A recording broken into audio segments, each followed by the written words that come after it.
ஓ பரிசுத்த ஆவியே, என் ஆன்மாவின் ஆன்மாவே, உம்மை ஆராதனை செய்கிறேன், இறைவாராதனை செய்கிறேன். திருவெளிப்பாடு புஸ்தகம் 20ஆம் அதிகாரம் 11 முதல் 13 வரை உள்ள வசனங்களை வாசிப்போம். ஆமென். இறுதி தீர்ப்பு. பின்பு பெரிய வெண்மையான ஓர் அரியணையை கண்டேன். ஆமென். அதில் ஒருவர் வாசிக்க, ஒருவர் ரிப்பீட் பண்ணுங்க. ஆமென். பின்பு பெரிய வெண்மையான ஒரு அரியணையை கண்டேன். அதில் ஒருவர் வீற்றிருந்தார். அவர் முன்னிலையில் மண்ணகமும் விண்ணகமும் இருந்த இடம் தெரியாமல் மறைந்துவிட்டன. இறந்தோரில் சிறியோர் பெரியோர் ஆகிய அனைவரும் அந்த அரியணை முன் நிற்க கண்டேன். அப்பொழுது நூல்கள் திறந்து வைக்கப்பட்டன. வேறொரு நூலும் திறந்து வைக்கப்பட்டது. அது வாழ்வின் நூல். இறந்தோரின் செயல்கள் அந்நூல்களில் எழுதப்பட்டிருந்தன. அவற்றுக்கு ஏற்ப அவர்களுக்கு தீர்ப்பு வழங்கப்பட்டது. பின்னர் கடல் தன்னகத்தே இருந்த ஆமென். அவற்றுக்கு ஏற்ப அவரவருக்கு ஏற்ப அவர்களுக்கு தீர்ப்பு வழங்கப்பட்டது. ஆண்டவர் கணக்கு கேட்பார். ஆமென். ஆமென். எல்லா வாயை திறந்து சொல்லி பழகு. ஆண்டவர் கணக்கு கேட்பார்.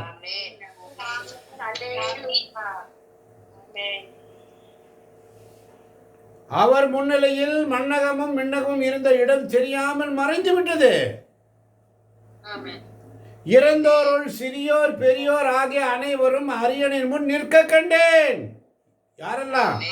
இறந்தோருள் சிறியோர் பெரியோர் ஆகிய அனைவரும். யாருக்கு எக்ஸ்கியூஸ் இல்ல. அரியணை முன் நிற்க கண்டேன். அப்பொழுது நூல்கள் திறந்து வைக்கப்பட்டது.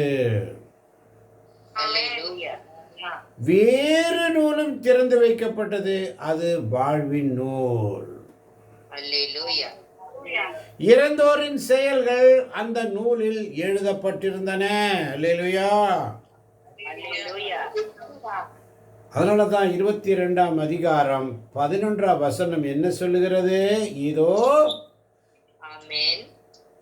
இதற்கிடையில் இதோ நான் விரைவில் வருகிறேன். அவரவர் செயலுக்கு ஏற்ப அவருக்கு நான் அளிக்கவிருக்கின்ற கைமாறு என்னிடம் உள்ளது. ஆமென்.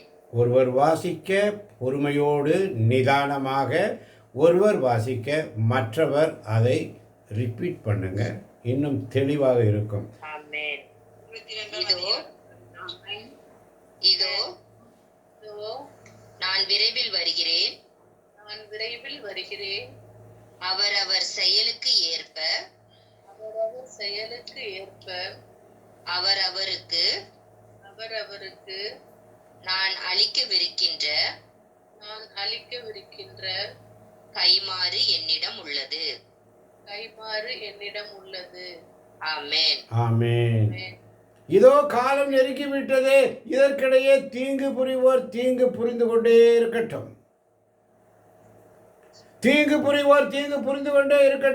இழுக்கானவற்றை செய்வோர் இழுக்கானவற்றை செய்து கொண்டே இருக்கட்டும். தூயோர் தூய்மையானவற்றை செய்து கொண்டே இருக்கட்டும். ஆமென். கவனம் தேவை. வார்த்தைகளை வாசிக்கும் பொழுது விழிப்போடு கவனம் தேவை. ஆண்டவர் கணக்கு கேட்பார்.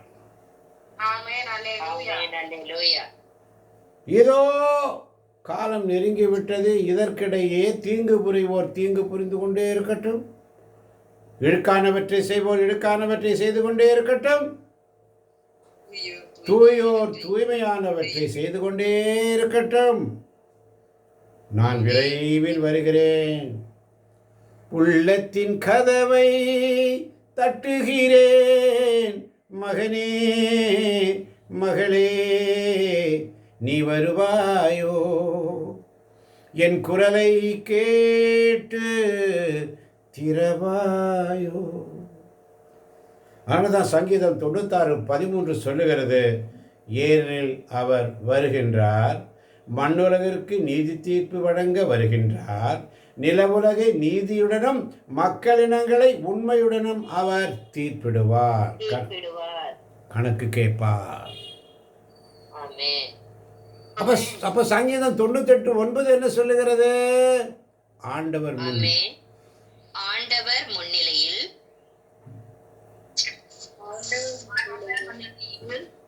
மகிழ்ந்து பாடுங்கள்,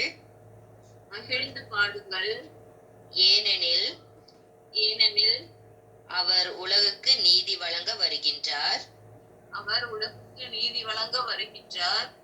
பூவுலகை நீதியுடன் ஆண்டிடுவார், மக்களினங்களை நேர்மையுடன் ஆட்சி செய்வார். ஆமென். ஆமென். ஆண்டவருடைய நாமத்தை, அவருடைய திருநாமத்தை பாடி சுதிக்காத நாவு இருந்தென்ன பயன்? இறைவா, உன்னுடைய அன்பிற்கு சாட்சி சொல்லாத உதடுகள் எனக்கு இருந்தென்ன பயன்? எனக்கேன்? நான் வாழ்வது எதற்காக? ஆனால் இன்னைக்கு ஆண்டவர் சொல்றார், நான் வாழ்வது உமக்காக, உமது ஊழியம் செய்வதற்காக. நான் வாழ்வது உமக்காக, உமது ஊழியம் செய்வதற்காக. அவருடைய ஊழியத்தை செய்வதற்காக கணக்கு கேட்பார். செய்யாத நாளுக்காக கணக்கு கேட்பார். நான் உன்னை தெரிந்தெடுத்தேன், நான் உன்னை புடமிட்டேன், வெள்ளியைப் போல அல்ல, துன்பம் என்னும் வலைவெளியாக நான் உன்னை புடமிட்டேன்.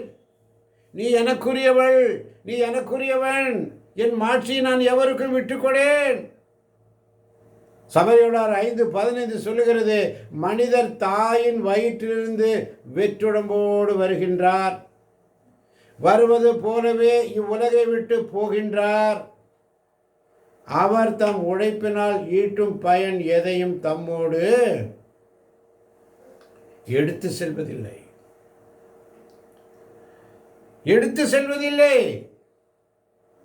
தாய் வயிற்றிலிருந்து வெற்றுடம்போடு வருகின்றார், வருவது போலவே இவ்வுலகை விட்டு போகின்றனர். அவர் தம் உழைப்பினால் ஈட்டும் பயன் எதையும்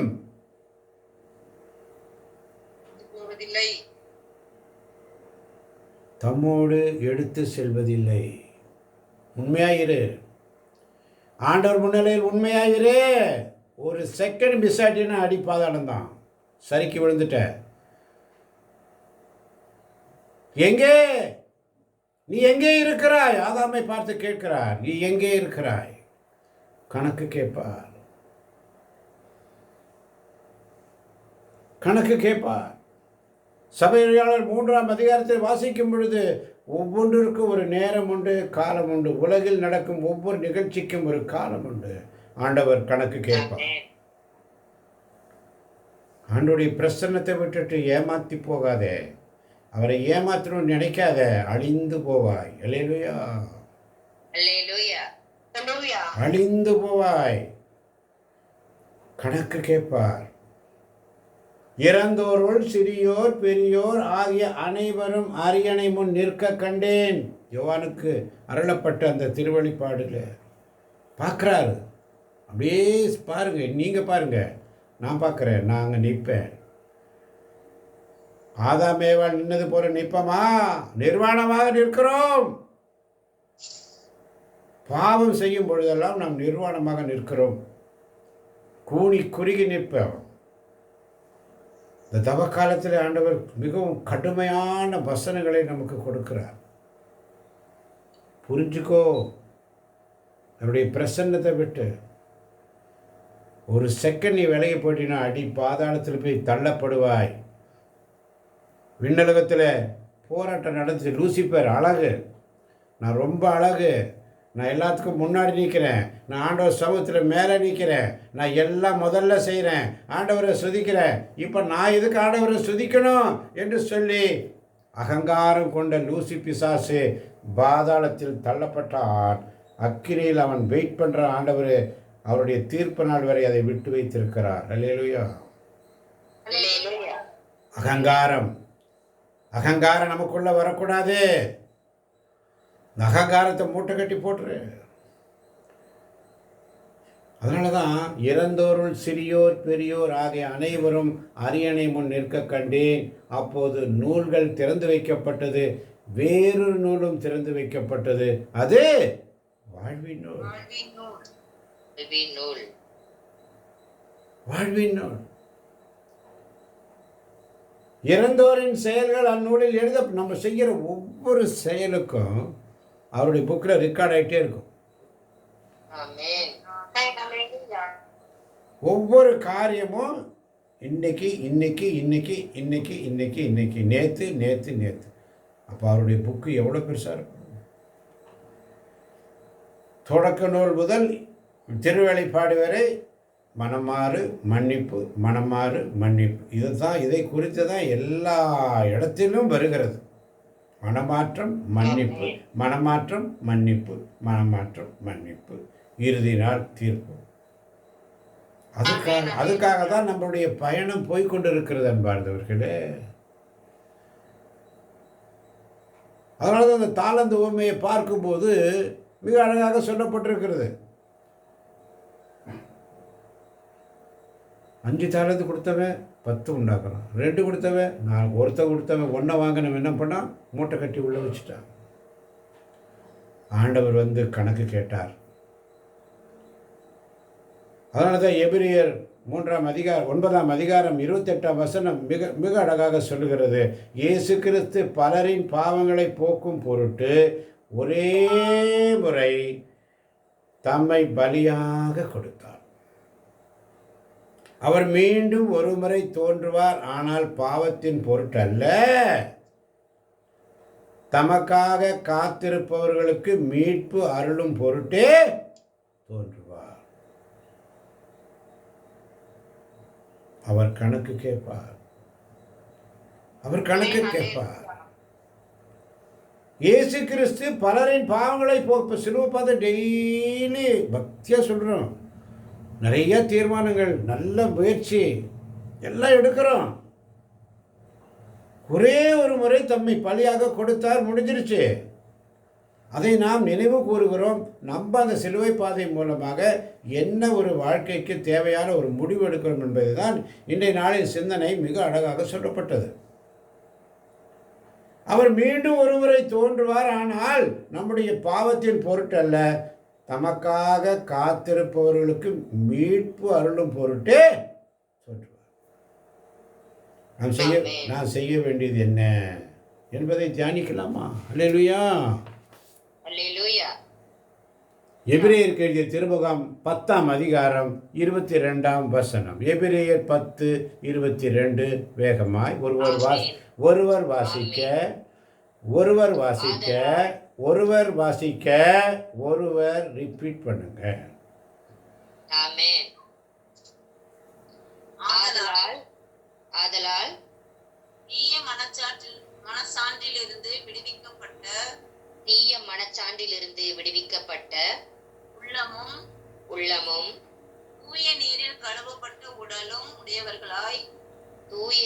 கழுவப்பட்ட உடலும் உடையவர்களாய் நேரிய உள்ளத்தோடும்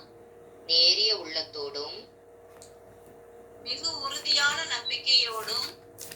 மிக உறுதியான நம்பிக்கையோடும் அவரை அணுகி செல்வோமாக.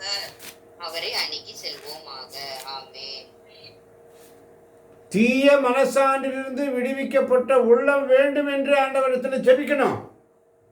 ஆமென். தூய நீரில் கழுவப்பட்ட உடலும் உடையவளாக என்னை மாற்றும் ஆண்டவரே என்று ஜெபிக்கணும். ஆமென். நேரிய உள்ளத்தை எனக்கு தாங்க ஆண்டவரேன்னு ஜெபிக்கணும். ஆமென். மிகவும் உறுதியான நம்பிக்கை உள்ளவர்களாக வாழ வழி செய்யும் ஆண்டவரே என்று அவரை அணுகி செல்லும் பொழுது அற்புதங்களும் அடையாளம் நம் வழிகளில் நம்முடைய வாழ்க்கையில் நடைபெற அவர் செய்வார். அல்லேலூயா. ஆமென். அல்லேலூயா. இன்னும் குறுகிய காலமே இருக்கிறது, வரவிருக்கிறவர் வந்து விடுவார், காலம் தாழ்த்த மாட்டார், கணக்கு கேட்பார். ஆமென். ஆமென். எபிரேயர் 9:27 மிக அழகாக சொல்லுகிறது, மனிதர் ஒரே முறை சாவுக்கு உட்படுகின்றனர். மனிதர் ஒரே முறை சாவுக்கு உட்படுகின்றனர்,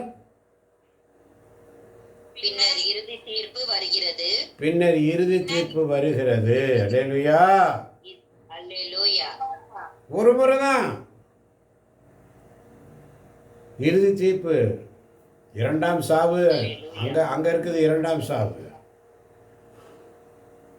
அப்ப ஆண்டவர் நமக்கு என்ன பயிற்சி கொடுக்கிறார்? தம் பிள்ளைகளோடு பேசுவது போல இறைவன் அளிக்கும் பயிற்சியை சற்று சிந்திப்போமா? எபிரேயர் 12:5 முதல் 7 வரை உள்ள வசனங்களை ஒருவர் வாசிக்க, ஒருவர் ரிப்பீட் பண்ணலாமா? எபிரேயர் 12:5 முதல் 7. ஆமென்.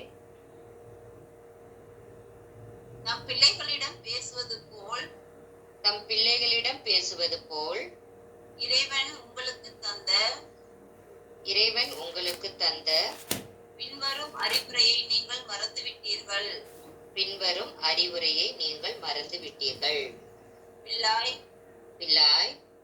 ஆண்டவர் உன்னை கண்டித்து திருத்துவதை வேண்டாம் என தள்ளிவிடாதே. அவர் கண்டிக்கும் போது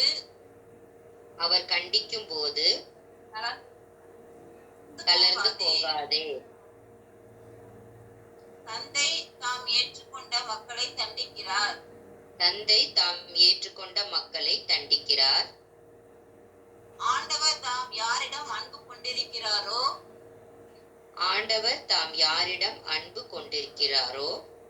அவர்களை கண்டிக்கிறார். திருத்தப்படுவதற்காக துன்பங்களை தாங்கிக் கொள்ளுங்கள். கடவுள் உங்களை நம் பிள்ளைகளாக நடத்துகிறார். தந்தை தண்டித்து திருந்தாத பிள்ளை உண்டோ? எல்லா பிள்ளைகளுக்கும் அளிக்கப்படும் தண்டனை உங்களுக்கு அளிக்கப்படாவிட்டால் நீங்கள் உண்மையான பிள்ளைகளாய் இருக்க மாட்டீர்கள். முறை தவறி பிறந்த பிள்ளைகளாகவே இருப்பீர்கள். ஆமென். பிள்ளாய், ஆண்டவர் உன்னை கண்டித்து திருத்துவதை வேண்டாம் என தள்ளிவிடாதே. கண்டிக்கும் போது தளர்ந்து விடாதே. தாம் ஏற்றுக்கொண்ட மக்களை கண்டிக்கிறார், தண்டிக்கிறார், திருத்துவதற்காக. தாம் யாரிடம் அன்பு கொண்டிருக்கிறாரோ அவர்களை கண்டிக்கிறார். திருத்தப்படுவதற்காக துன்பங்களை தாங்கிக் கொள்ளுங்கள், கணக்கு கேட்பார். லூக்கா 12:48 சொல்லுகிறது, மிகுதியாக கொடுக்கப்பட்டவரிடம் மிகுதியாக எதிர்பார்க்கப்படும், மிகுதியாக ஒப்படைக்கப்பட்டவரிடம் மிகுதியாக கேட்கப்படும். அல்லேலூயா. ரோமேயருக்கு எழுதிய திருமுகம் 14ஆம் அதிகாரம் 12ஆம் வசனம் மிக அழகாக சொல்லும். வாசிக்க கேட்போம். ரோமர் 14:12. ஆகவே ஆமென். ஆகவே நம்முள் ஒவ்வொருவரும் தம்மை குறித்தே கடவுளுக்கு கணக்கு கொடுப்பர். கடவுளுக்கு கணக்கு கொடுப்பர். ஆமென். ஆமென். ஆமென். நம்முள் ஒவ்வொருவரும் இயேசு கிறிஸ்துவில் பிரியமான சகோதர சகோதரிகளே, தம்மை குறித்தே நம்முள் ஒவ்வொருவரும் தம்மை குறித்தே கடவுளுக்கு கணக்கு கொடுக்க வேண்டும். அல்லேலூயா. அல்லேலூயா. ஆண்டவர் எனக்கு கொடுத்த எல்லாவற்றிற்கும் கணக்கு கேட்பார். தாளந்து கொடுத்தவன்ட்டையும் கேட்டார். இன்னைக்கு உன்னை பார்த்து கேட்பார். உனக்கு ஒரே ஒரு புஸ்தகத்தை கொடுத்தனே, படிச்சியா? ஒவ்வொரு நாளும் தியானிச்சியா? கேட்பார். ஆண்டவர் உனக்கு கொடுத்த எல்லாவற்றிற்கும் நாட்கள், நிமிடம், 24 மணி நேரத்தை உனக்கு கொடுத்தார். இன்று உன்னுடைய வயது 30 இருக்கலாம், 40 இருக்கலாம், 50 இருக்கலாம், 60 இருக்கலாம், 70 இருக்கலாம், 80 இருக்கலாம், 85 இருக்கலாம். பிறப்பிலிருந்து இன்று வரை சரீரத்தை குறித்து கணக்கு கேட்பார். ஆமென். என்னோடு எத்தனை மணி நேரம் நீ செலவழித்தாய் என்று கணக்கு கேட்பார். ஆமென். என்ன பதில் சொல்ல போகிறோம்? மத்தேயு 12:36 மிக அழகாக சொல்லும். மனிதர் பேசும் ஒவ்வொரு வீண் வார்த்தைக்கும் தீர்ப்பு நாளில் கணக்கு கொடுக்க வேண்டும். மனிதர் பேசும் ஒவ்வொரு வீண் வார்த்தைக்கும் தீர்ப்பு நாளில் கணக்கு கொடுக்க வேண்டும். அதனால தான் சபையுரையாளர் 5:6 சொல்லுகிறது, வாய் தவறி பேசிய பழிக்கு ஆளாகாதபடி பார்த்துக்கொள். உன்னுடைய அந்தரங்க வாழ்க்கை குறித்து கணக்கு கேட்பார். மனிதர் உள்ளங்களில் மறைந்திருப்பவற்றை குறித்து கணக்கு கேட்பார். படைப்பு எதுவும் கடவுளுடைய பார்வைக்கு மறைவாயில்லை. நாம் அவருக்கு கணக்கு கொடுக்க வேண்டும். ஒவ்வொரு ஊழியக்காரனுக்கும் ஊழியக்காரிக்கும் ஆண்டவர் கணக்கு கேட்பார். ஆமென். ஒவ்வொருவருக்கும் உங்களுக்கெல்லாம் ஆண்டவர் நல்ல வார்த்தை கொடுக்கறாரு. ஒவ்வொரு நாளும் நல்ல போஷிக்கிறாரு. நல்ல இறைவார்த்தையை கொடுக்குறாரு. ஒவ்வொரு நாளும் புதுசாக. ஆனால் காட்டுப்பழங்களே அல்லவா அவர் எதிர்பார்த்தது நல்ல திராட்சை பழம், கிடைத்ததோ காட்டுப்பழங்கள். கிடைத்ததோ காட்டுப்பழங்கள். எந்த நிலையில் இருக்கிறோம்? நெடுங்காலத்திற்கு பின் அந்த பணியாளர்களின் தலைவர் இருந்து அவரிடம் கணக்கு கேட்டார். நெடுங்காலத்திற்கு பின் ஊழியத்தனம் கொடுத்திருக்கிறார் இந்த சிறு மந்தை. இந்த நாளிலே ஆண்டவர் நமக்கு கொடுக்கிற வார்த்தை, உன்னுடைய அந்தரங்க வாழ்க்கையை குறித்து கணக்கு கேட்பார். ஊழியக்காரனிடத்திலே கணக்கு கேட்பார். அதனால தான் எசேக்கியேல் 3:17 மிக அழகாக சொல்லப்பட்டது. வாசிக்க கேட்போம். எசேக்கியேல் 3:17 ஆண்டவர் எசேக்கியேலை இறைவாக்கினரை காவலாளியாக அமைக்கிறார். வாசிப்போமா? எசேக்கியேல் 3:17. ஆமென். மானிடா, நான் உன்னை இஸ்ரேல் வீட்டாருக்கு காவலாக நியமித்துள்ளேன். என் வாயின் சொற்களை கேட்டு அவர்களை என் பெயரால் எச்சரிக்கை செய். ஆமென். இல்லையேல் அவர்களின் இரத்தப்பழியை உன்மேல் சுமத்துவே. கணக்கு கேட்பார். அதனால தான் கலாத்தியர் 1:10 சொல்லுகிறது, நான் இன்னும் மனிதனுக்கு உகந்தவனாக இருக்க பார்த்தால் கிறிஸ்துவுக்கு பணியாளனாக இருக்க முடியாது. சிந்திப்போம். சிலுவை பாதை தியானித்தால் மட்டும் போதாது. அதனுடைய பின் விளைவுகள், அது எதற்காக சிலுவை பாதை, ஏன் சிலுவை பாதை? ஆண்டவர் உயிர்த்து விட்டார். இதோ உலகம் முடியும் பரியந்தம் நான் உங்களோடு இருக்கிறேன். அனைவரும் உலகின் எத்திசையிலும் சென்று எனக்கு நீங்கள் சாட்சிகளாக இருப்பீர்கள்.